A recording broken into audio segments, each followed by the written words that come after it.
Welcome to today's discovery on the basic conditions required for healing, having established that the body is designed to heal itself. And I'm going to begin with Romans chapter 12, and I think it's a very important point that everyone memorize this, and you might already know it. I beseech you, therefore, brethren, by the mercies of God, that you present your bodies living sacrifices, holy and acceptable to God. And we know that when the Israelites sacrificed a lamb, it had to be the best. They couldn't sacrifice the sickly or the poorly lamb. It had to be the best of the crop, so to speak. And that's what God wants from us, is our best.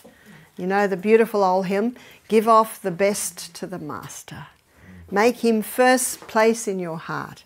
And that brings us to the second part of the two verses, chapter 12, verses 1 and 2. I beseech you, therefore, brethren, by the mercies of God, that you present your bodies living sacrifices, holy and acceptable to God, which is your reasonable service. Very reasonable. It's not an unreasonable request, is it? Because we're the ones that prosper when we live in a body that works, but not only us, everyone who's around us. And that brings us to the second verse. Don't be conformed to this world, but be transformed by the renewing of your mind, that you may prove what is that good, acceptable and perfect will of God. Who are you proving it to? You're proving it to everyone that you have contact with. Daily contact, hourly contact, 6-monthly contact. That's who you're proving it to. But you're proving it to yourself. And we also looked at 1 Thessalonians 5:21, prove all things and hold fast to that which is good. People say to me, do you ever step sideways, Barbara? I say, why would I? I feel so good and I love what this does for me. They say to me, how do you eat when you're travelling? Well, you can always buy a banana and an apple and an orange and a packet of nuts in the airport. And often I just don't eat much at all because that doesn't hurt. Because I know I'll eat again soon. This eating is underestimated. Did you know that? When you're hungry, you don't have to eat. I was starving the day I came here. I only had 2 bananas in the morning. I didn't know what was going to happen through the day. And so I had a 2-hour trip. Well, couldn't I just eat something then? But then I can't eat my dinner when I come here.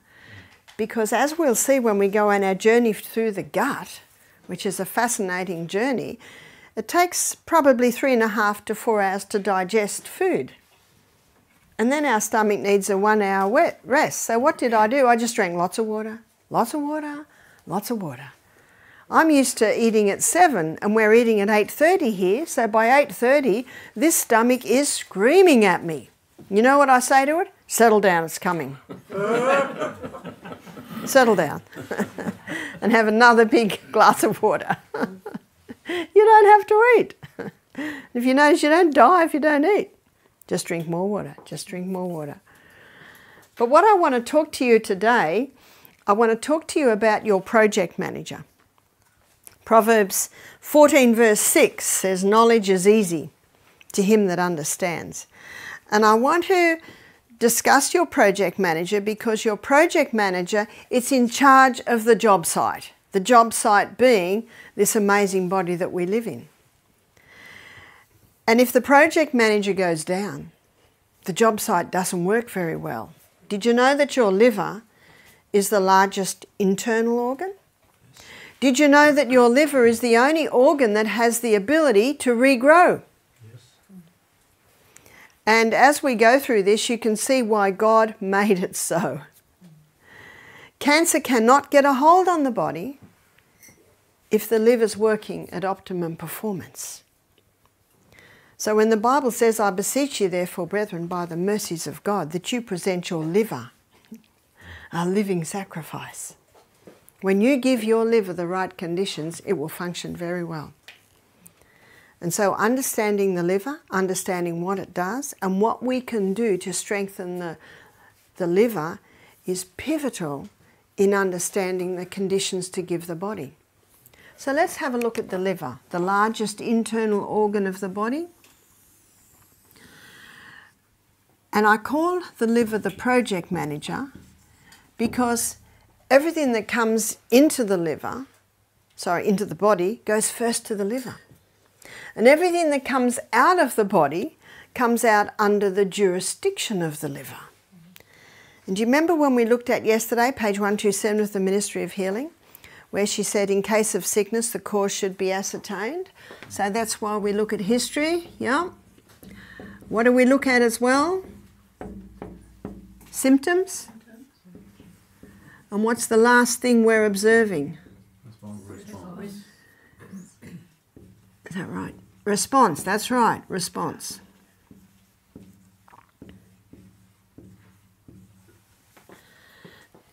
And so, with the liver, it's of the utmost importance to understand the history. If someone's had hepatitis, that'll be a factor. If someone's been a drug addict, that'll be a factor. If someone's been an alcoholic, that'll be a factor. Because the liver is like the sieve. And every poisonous thing that comes into the body, it goes first to the liver. So when page 127 says, in case of sickness, the cause should be ascertained, unhealthful conditions changed, wrong habits corrected, then, do you remember the next bit? Nature is to be assisted in her efforts to expel impurities and re-establish right conditions in the body. That's the liver. Everything that comes out of the body comes under this jurisdiction of the liver. And when environmental poisons come into our body and come into the liver says, it's not too bad, I think we can break it down and get it out. Oh, this is a nasty guy. Wrap it up in fat and store it. So it's stored in the fat cells. We had a guy do our program who was a Vietnam veteran. And you know, in the Vietnam War, that's when chemical warfare really took off, isn't it? And so a lot of the soldiers that worked or fought in the Vietnam War, or worked in the Vietnam War, they've got a high level of toxicity in their body. And this man was a little overweight, and he told me that his doctor said, don't lose weight. Why did the doctor say that? Because he's got a lot of the poisons stored in his fat. And if he starts to lose weight, and we'll see that process in a minute, then those environmental poisons are going to be released. Praise be to God that the liver is an amazing organ. And it's been designed to deal with that. And I'm going to show you how it does. But what I want to look at first of all is what it does with the food that comes into our body. And I find today, and there's a lot of writers who are talking about this, there's a lot of, some of them fairly extreme diets that have been set up because of this very fact, is that most people today eat too many carbohydrates.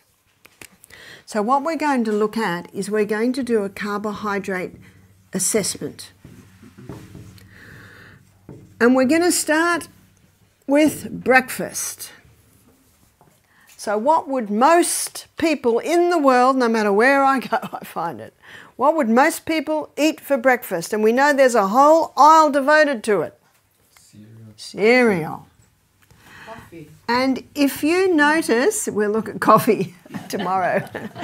If you will notice that, well, you may not be a television watcher, I'm really not, but occasionally I might watch a documentary or something, and if it's on a television station that has ads, have you ever watched the ads? Huge amount of ads to cereal.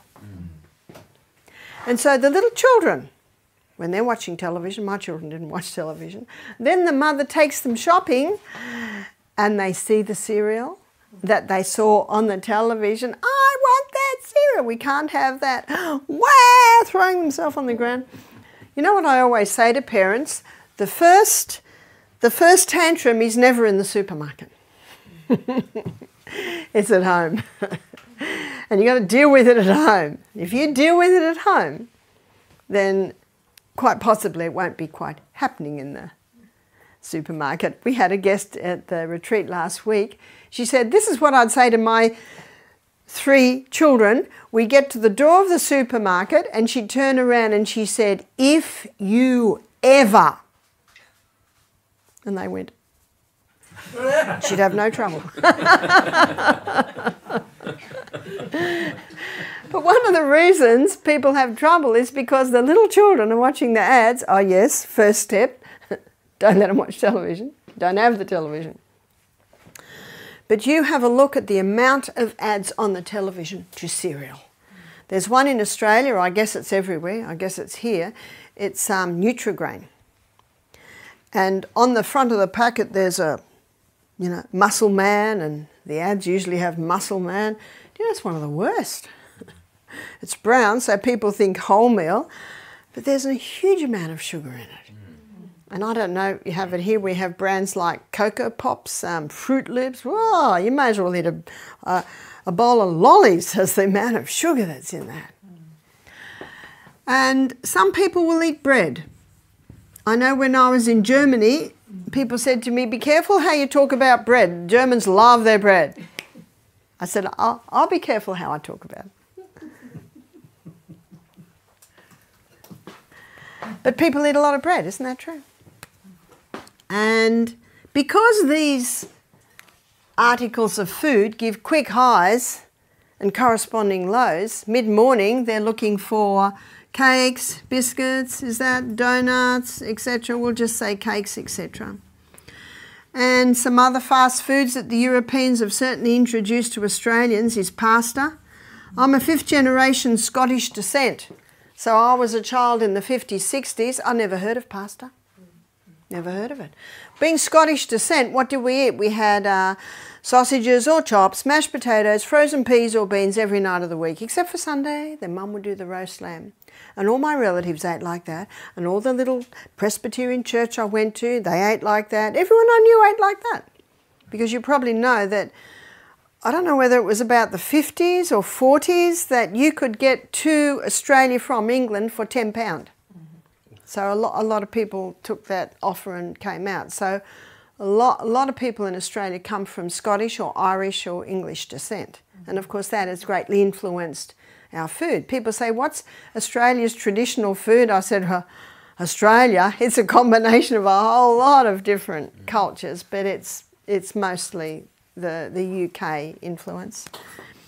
And the Europeans have also introduced Aussies to pizza, another high carbohydrate food, rice, and can't forget potatoes.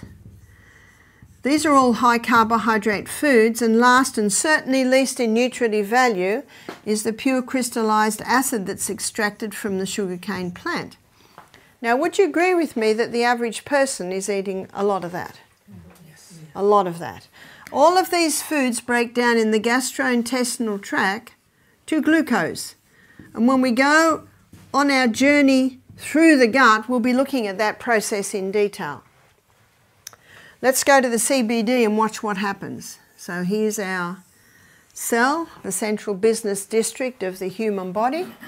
The glucose comes out of the gut and into the blood and goes on the M1 main highway straight to project manager.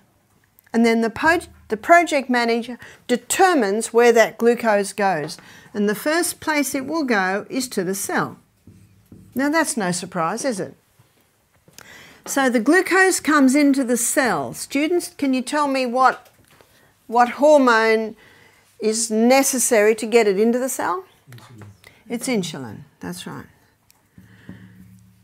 So insulin, and we'll look at that in a little bit more detail, that process tomorrow.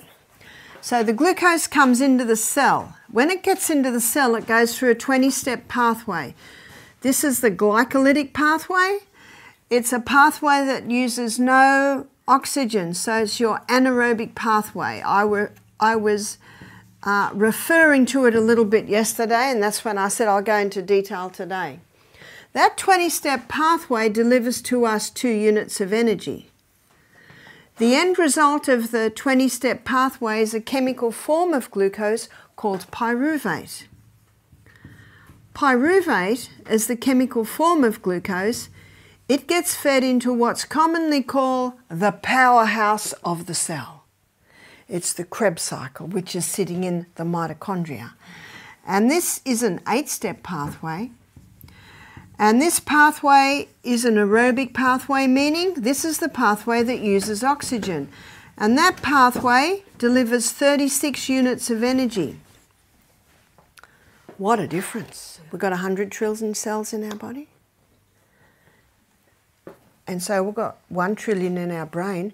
How's your brain going to be when you've got enough oxygen going in to give you that sort of energy? Whew. That's why we have a break every hour. And that's why I encouraged everyone to go outside and breathe very deeply and get that oxygen in. Even run around the house 3 times. So that your brain cells are going to be delivering that sort of energy. Tomorrow we're going to look in detail at oxygen. But today we're looking at glucose. Only so much glucose can be fed through those energy cycles. And so what the liver does now, it stores some as little molecules of glucose. And these little molecules of glucose are called glycogen. And glycogen is a name given to quick-release glucose stores. And that's how you had energy this morning to walk.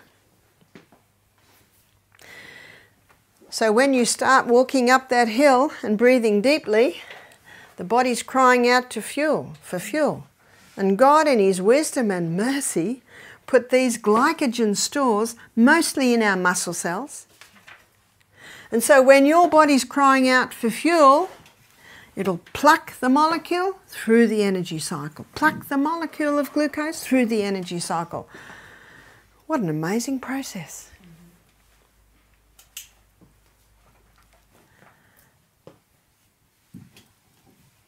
On a high carbohydrate diet, we've still got glucose left over.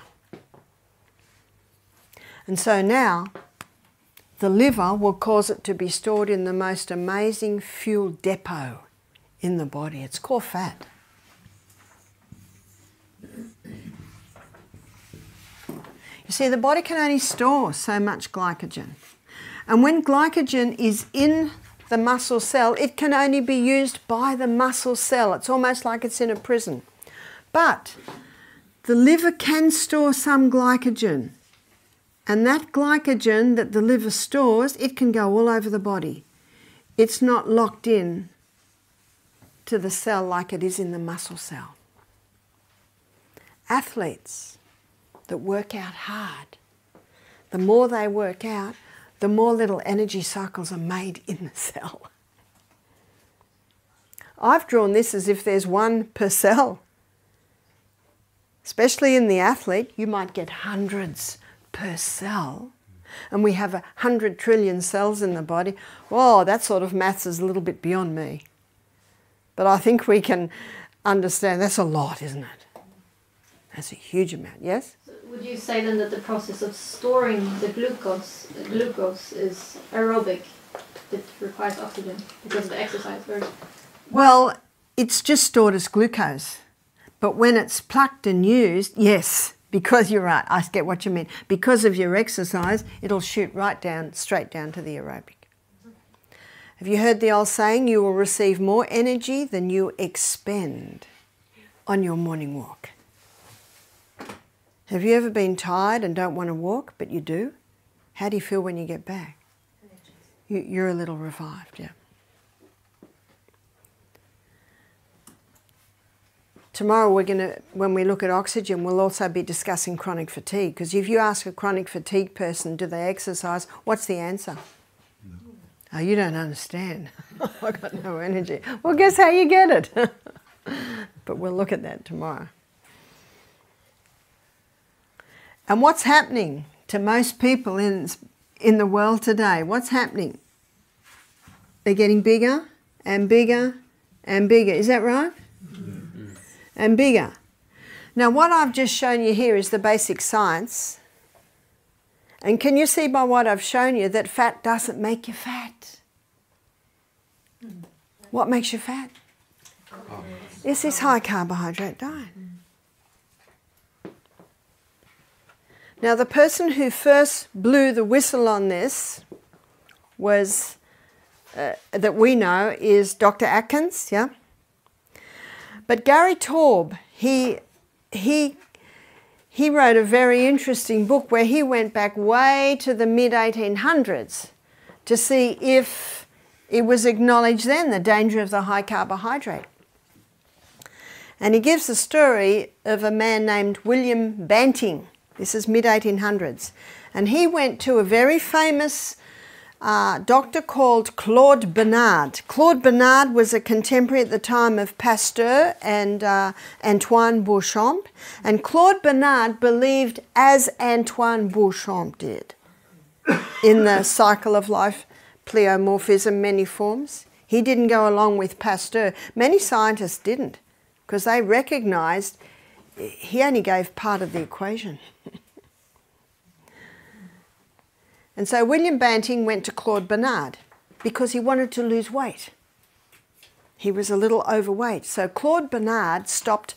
Now they were called starches back then. We more call them carbohydrates today, don't we? So Claude Bernard got William Banting to stop the carbohydrates. So what did he eat? He had a lot of vegetables. And he ate meat. And in eating the meat, he was also eating lots of fat. Meat, butter, cream, cheese, eggs, all of that. That's the diet that Claude Bernard put William Banting on. The weight just fell off him. Why? Well, if you're not giving this quick release glucose, your liver can convert your fat stores to glucose, and your liver can convert protein and fat to glucose. So he had lots of energy, and the liver's quickly breaking up these to give the glucose required. Was he hungry? No. 3 things keep the food in the stomach longer. Fibre, because it slowly releases the glucose. Protein, because it's in the stomach that protein's broken down. And fat, because it lightly coats the food, so it takes a little bit longer to break down. And that's perfectly fine. Because as you will see, we should be leaving 5 to 6 hours between the meals. Let the stomach do its work. Sometimes I talk to my husband at the end of the day. I'm talking at the end of the day now because it's the end of the day in Australia right now. And he'll say, I had a 2-hour job to do today, but I had so many interruptions. I had phone calls, I had people coming to the office. And that 2-hour job took 8 hours. Do you know that's what happens with digestion? If you put a meal in and then put something else in a bit later, but we'll look at that when we look at the gut in more detail. Most weight loss diets are a rice cake for breakfast and half a grapefruit and some no-fat cheese. And then lunch is 2 rice cakes with a no-fat cheese and a slice of tomato and lettuce. And how's that person by the 3rd day? They just said, get out of my way, I'm just going to eat. Did you know that the hunger is the strongest urge in the human body? And we know some very tragic stories, especially when the army surrounded Jerusalem, of people eating their own children. See, that's and you know what we think to ourselves? I would never do that. But that just indicates that the strongest urge in the human body is the hunger. So the best weight loss diet, you know what it does? Prevents hunger. So these diets are ridiculous. They're creating hunger. And the person goes out and just eats whatever they want because all reason is gone because they're so hungry, and then they put all the weight on and more that they just lost in the last 2 days. So Claude Bernard was a savvy guy, and he knew his science. So he put William Banting on this diet. William Banting was so happy because the weight was falling off, he had energy, he was never hungry. So he wrote a paper called The Banting Diet. He's a savvy businessman. He sent it out there. Today we'd say it goes viral, yeah. And it got to the point where people had looked at each other and saying, "You on a diet?" "Yes." "What diet you on?" "I'm doing the band. I'm doing the band." In Sweden, I think it's the expression you say, banta. Right? Mm-hmm. Okay, so okay, so yeah. That's the noun. Bantning is the noun. Okay. So isn't it interesting that maybe it came from, so Bernard's French, so I guess European, yeah. And I found that fascinating because basically that's exactly what Dr. Atkins found. I don't know if he ever knew about Claude Bernard and William Banting.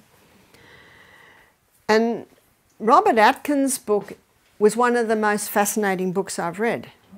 I had no interest in reading that book because I'm a plant-based person. And all you hear is you've got to eat meat, butter, cream, cheese, eggs. So I'm not interested. But we had a guest come to us and he said, "You're not going to like this, but I go very well on the Atkins diet.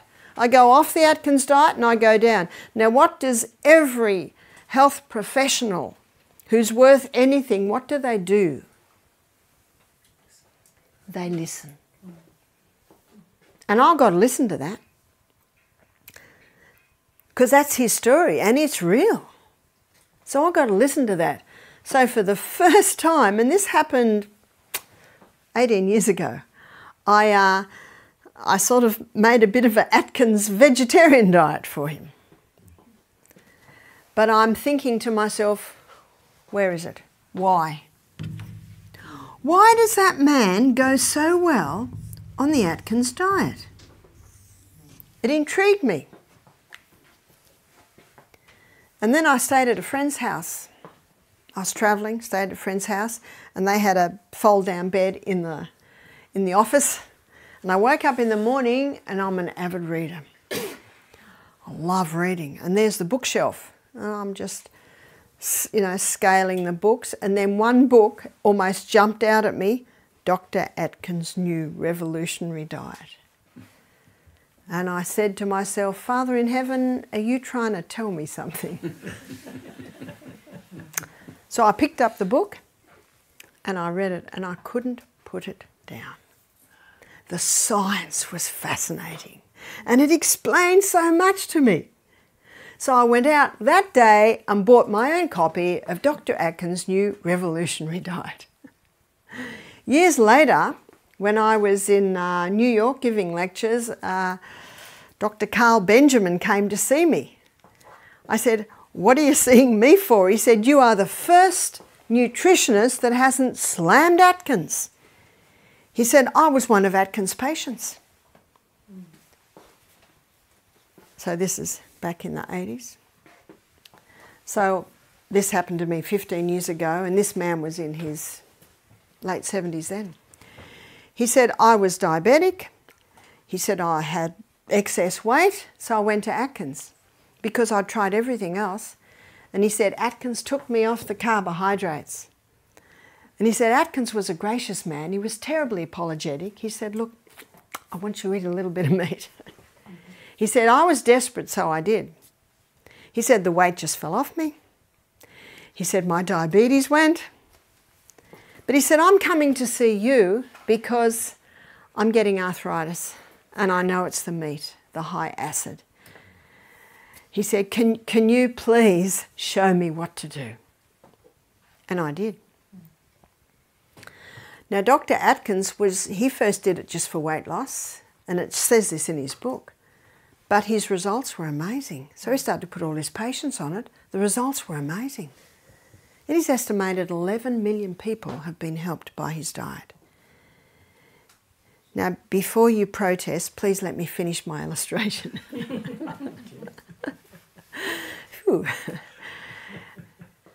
His book was #1 on the New York Times best-selling book list 4 years running. He deserves some attention. And at the time, I started giving meetings called Dr. Atkins' Missing Link. What was Dr. Atkins' missing link? The danger of the meat and dairy and what vegetarian protein can do. But what Dr. Atkins found, and the only reason he started to research this is because of the results he was getting. The response he was getting was phenomenal. Now, everyone was happy they could eat everything they can't eat on a weight loss diet. But it was the response that he was looking at. And what he found is that these are the 3 essential food groups. Got that? Why? Why are they essential? Yesterday we had a look at how important fibre is to the colon. Is that right? It sweeps the colon and it stimulates peristalsis through the colon. And if you don't empty the rubbish bin every day, the house starts to smell. Is that right? We'll look at that when we look at the gut. So fibre is essential. When I was a little girl, my mother would peel every vegetable, wrap it up in newspaper, and I'd run out and put it in the bin. But we don't do that anymore, do we? We just scrub them. And what they've discovered is just under the skin of the potato is the highest concentration of the nutrients in the potato. So we need that fibre. Why is protein an essential nutrient? Yesterday we looked at the DNA. We looked at the crossword bands. They're made up of amino acids, which comes from the protein we eat. And also, remember the new cell being built? Built out of amino acids. My son James has inherited my body type. Poor guy. Boys don't want to be little. Well, he's taller than me, but very hard to put on weight. But I can show you a photo of him now. How did he do that? He changed his body type. He had to change his body type to do it. He worked out hard. And he supplemented with extra protein. Yeah? How many grams do you recommend for a grown man? Well, the recommended daily allowance for a lady like me is about 65 grams of protein a day. And when I did my nutrition course, I had to write down exactly what I ate every meal for a whole week, and then I had to analyse how much protein, how much fat, how much... But you know, I learned a lot from that. And I average about 80 grams of protein a day. But you know what? 0.75 grams per kilo. But do you know that I work... I function so well on that, and I'm 49 kilos. So can you see what the bottom line is? Your body's response. I ate a lot more carbs when I was breastfeeding or pregnant, which was for 14 years non-stop. So let's go back to why this is essential. 50% of the membrane around every cell in the body is protein. Now that's pretty important, isn't it? Do you know what this information means? I've just given you the science. We cannot function without adequate protein. We cannot heal without adequate protein. Can you see that? My son James says, Mum, bodybuilding.com says exactly the same thing as what you're presenting. Fibre, protein and fat. Is fat essential? It is. Why? 50% of the membrane around every cell in the body is fat. Whether you're 45 kilos or 105 kilos, we're talking about the membrane around the cell, except for the brain cell. It's 70% fat. One of the most dangerous things about the fat-free diet is what it does to the brain. Now, in another lecture, I call it fantastic fats. I'm going to define fats. But basically right now it's fats as they come from the hand of the Creator. And there's 2 fats that have been used for thousands and thousands of years that can be made easily in the kitchen because they're extracted from the flesh of the plant. What oils are extracted from the flesh of the plant? Coconut and olive. Yeah. The only reason the Bible doesn't talk about coconut oil is because there's no coconuts growing where the Bible was written. But it certainly talks a lot about olive oil. So Atkins discovered that these are the three essential. He discovered that the non-essential food group is carbohydrates. That's a shocker, isn't it? There's a documentary series in Australia, there used to be, called Catalyst. And they've done some excellent documentaries. They did a whole series on the microbes in the gut. Then they did another series called Fat or Fiction. And they had an athlete there. And this athlete just didn't have the edge. This athlete had a little bit of spare weight. So in nutrition, and he's a professor of nutrition, he put him on this diet. Got the carbs right down, fibre, protein and fat. And within a couple of months, he'd lost all his spare weight and his performance went high. And this professor of nutrition said you can live very well without one dot of carbohydrate. I'm not suggesting we live without carbohydrates. I'm giving these examples right over there as a response to this high carbohydrate diet to bring us back here. Can you see that? So the non-essential food group, the carbohydrates, that's your negotiating part of the meal. And the negotiations change depending on your age, depending on your size, depending on your weight, your height, depending on your physical, mental output through the day. That's the negotiating one. So if someone wanted to conquer their cancer, what would they drastically drop? The carbs. Do you remember how much more glucose the cancer cell consumes?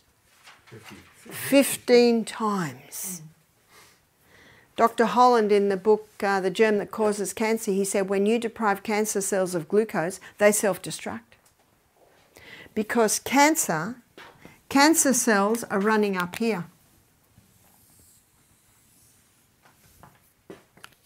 Remember, they hate oxygen? And this is a very fast pathway, whereas this pathway is a lot slower. So when you deprive cancer cells of glucose, they self-destruct. And then the student might say, but Barbara, every cell needs glucose. It does. But this is a slower pathway, and it can wait to get the glucose from the vegetables, from the legumes.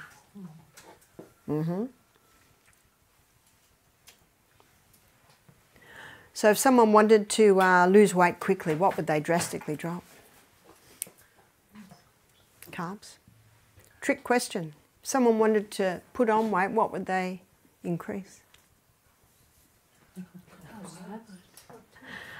Most people that want to put on weight don't want to put on fat. What do they want to put on? Muscle. Do you know what Atkins found? You can be on quite a drastic weight loss program, but if you're having adequate protein, you will never lose your muscle. Yeah?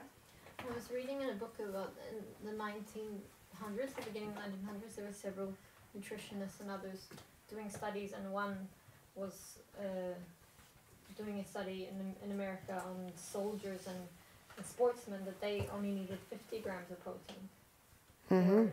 Or and that's a grown man. And what it can also be, and I'm going to show you right now, there's a huge difference as far as the East is from the West, vegetable protein and animal protein. Right, yeah, it's probably. So there's a huge difference there.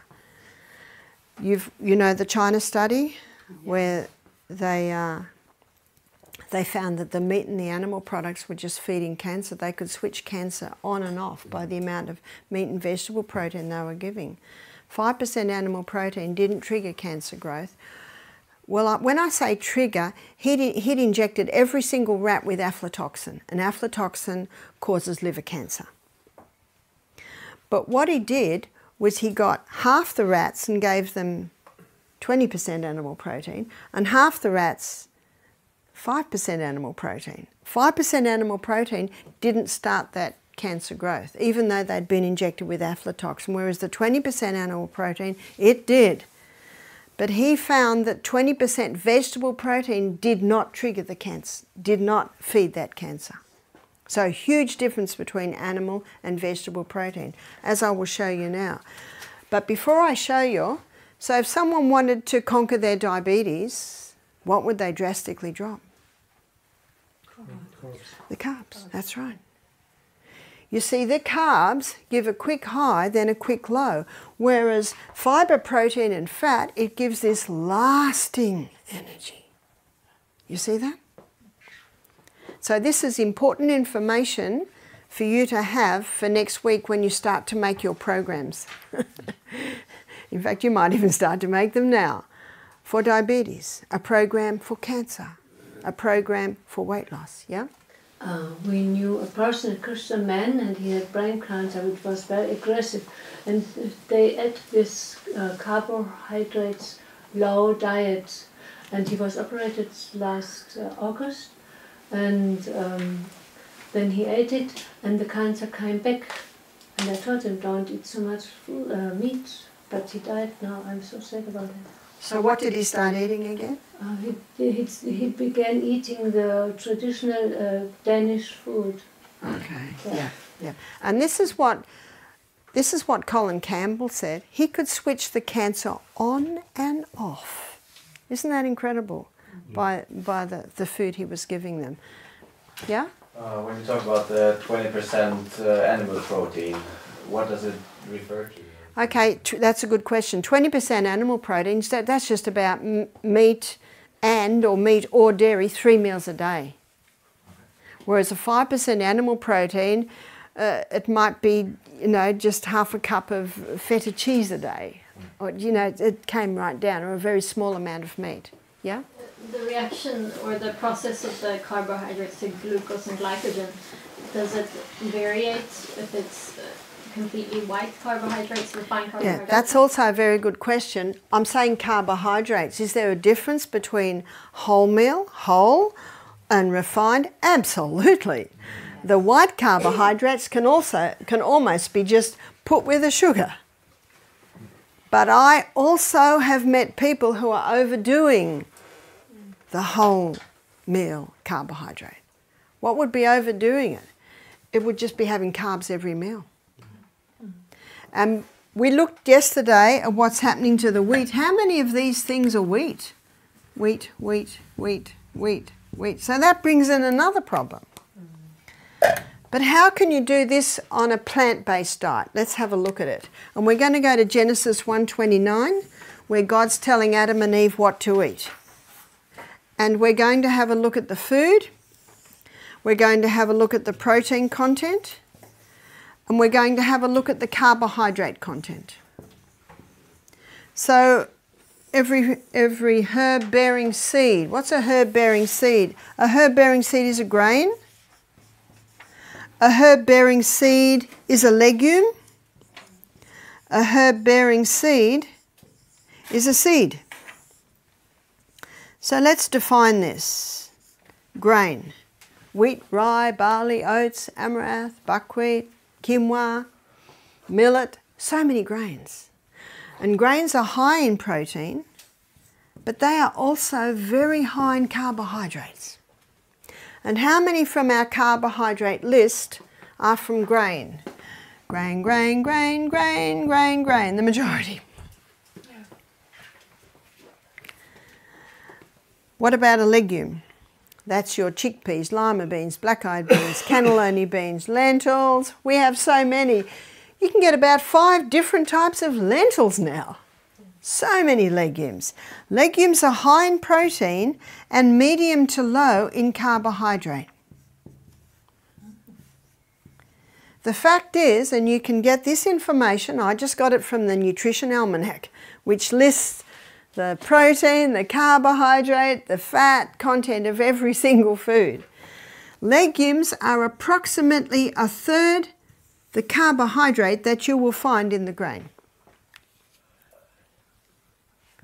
Seed, pumpkin seed, sesame seed, sunflower seed, chia seed, flaxseed or linseed, they're high in protein, but they are quite low in carbohydrate. So God said, behold, I've given you every herb-bearing seed which is upon the face of the earth, and every tree. In the which of the trees a fruit-bearing seed? What's a fruit-bearing seed? That's your nut. So your nuts come from the fruit of a tree.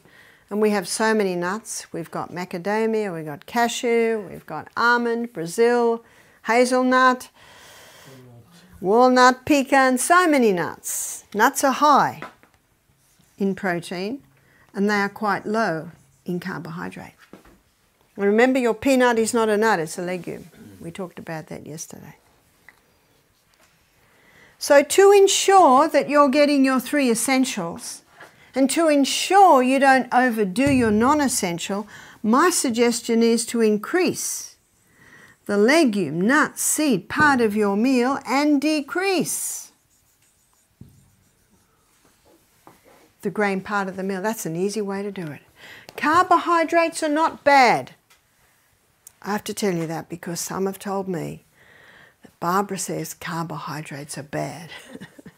They're not bad. It's only when they're overdone and refined. Yeah? It's only when they're overdone and refined that a problem arises. Yes? You almost then say that they're good if they're not overdone and refined. Or would you not go far? Yeah. Go far to say Yeah. The quinoa, great. Millet's great. But it's all about a balance, yes? And I guess also, as we spoke about yesterday, the hybridized forms. Oh yes, the hybridized forms bring in another problem, and the insecticides and sprays bring in another problem. Absolutely. Absolutely. So remember, this is your negotiating part of the meal. I eat a lot less carbs now because I'm not breastfeeding or pregnant. I ate a very high fibre diet. I ate generous protein and healthy fats. I'm not drinking a cup of olive oil a day. I limit my nuts to about 8 per meal, maybe 8 to 10 per meal. You can overdo the nuts, absolutely. They're very concentrated food. I eat very liberally of legumes. And I do that because it just sits so well with me. My weight just stays the same. I have lots of energy. I sleep very well. What does the Bible say? In 1 Thessalonians 5:21, prove all things and hold fast to that which is good. If you have a yeast problem, if you have excess weight you want to lose, if you have any form of cancer, drastically drop the carbs, and it's not forever. It's just until you conquer your problem. Michael and I don't have any cereal at breakfast, cooked, because Michael had a very severe yeast problem. When I married Michael, he was 40, and he had a terrible case of thrush in his toes, in his private areas. And when I looked at the history, I certainly saw the symptoms. I would wake at night with him scratching. And I looked at the history when he was, I think he was about 30, he wanted to have his wisdom tooth out. They were paining, our jaws aren't as big as God meant them to be, so many people have to have the wisdom teeth removed. He did it on the cheap. He went to hospital, got some students to do it. They knocked him out and pulled him out, but when they wired open his jaw, they broke his jaw. Oh. And he said that his face got bigger and bigger, and he could go to the sink, push his cheeks, and the pus would just fall out. And he contacted a mate and said, "Get me out of here." And the mate walked straight past him, because my husband's tall and skinny, and he wasn't used to Michael having a face like this. And he took Michael home, and the little old lady next door was watching, and she said to him, "I'm taking you to the doctor, you're dying." And so she took him to the doctor, who put him on very strong antibiotics, which probably saved his life. But here we are, 10 years later, and he's got these terrible thrush problems because he loved honey and cereals for breakfast and lots of fruit. He didn't realize he was just feeding it, even though it was all healthy. What is thrush? Thrush is a fungal outgrowth between the toes, and it can also be between the legs. Where does mould like to grow in your house? In the dark, moist areas. It does it in the body too, in the dark, moist areas. And so I put him on a fairly strict diet. I got the glucoses right down. And the tea tree oil on the toes, and we certainly got it under control, but now and then it would rise up again. So I said, okay, I want to put you on a very strict diet. I want to knock this. And he's a very good husband. Anything I tell him to do, he will do. Wow. He's even exercising in my absence now. I'm impressed. Took 3 years of me exercising before he joined me, but he does it now because he proved it for himself. So I put him on what we call the sledgehammer diet, which is basically the cancer-conquering diet. No fruit at all, no sweet at all. He just had vegetables, lots of vegetables, legumes every meal. He loves avocado. He can have lots of avocado. He was on it for 6 weeks. At first he grumbled a little bit, but after a few days he started to enjoy it. And when the 6 weeks were up, he said, can I keep eating like this? I said, sure. So we are 10 years later now, and every morning I cook him a little skillet of vegetables. Onion, carrot, broccoli and cauliflower. And while that's cooking, I'm rinsing my legumes that have been slowly cooking while I run up and down hills. I just put some simple flavourings in. All I do for breakfast is put oil, salt, Italian herbs, and it's beautiful. And so for breakfast, I have fruit. He has veggies. We both have a slice of the sourdough Emma toast, avocado and red lentils, or avocado and brown lentils, or avocado and black-eyed beans. We have that for breakfast every morning. And I hear him telling people, my health has never been better. I never wake up to scratching in the night anymore. We conquered it. Does he eat fruit? Yes, he does, but not much. In fact, most days he'll have a little, but he's very proud. He rings me up and says, I made my breakfast this morning. I had a cob of corn and I had a whole plate of vegetables, and I've taught him how to cook red lentils. Because he can cook toast very well, but that's about it. But I've taught him how to cook the red lentils. And that's his breakfast. Now we have breakfast with the guests sometimes, and they'll have a fruit salad and a rice cooked in a cashew milk, and he'll eat that and enjoy it. But I think that if he had that high sweet again, it wouldn't be surprised if it would start murmuring again. We're not in heaven yet. Everyone I know is managing something. And if you can manage it, praise God. Medicine has taught us, got a problem, go to doctor, take drug, symptoms go away, cured. No. Drug stops, oops, it all comes back, even worse. If you can manage it, you're doing very well. So it's important to give that message to your health guests. We can help you to manage this. We can help the symptoms to be kept under control.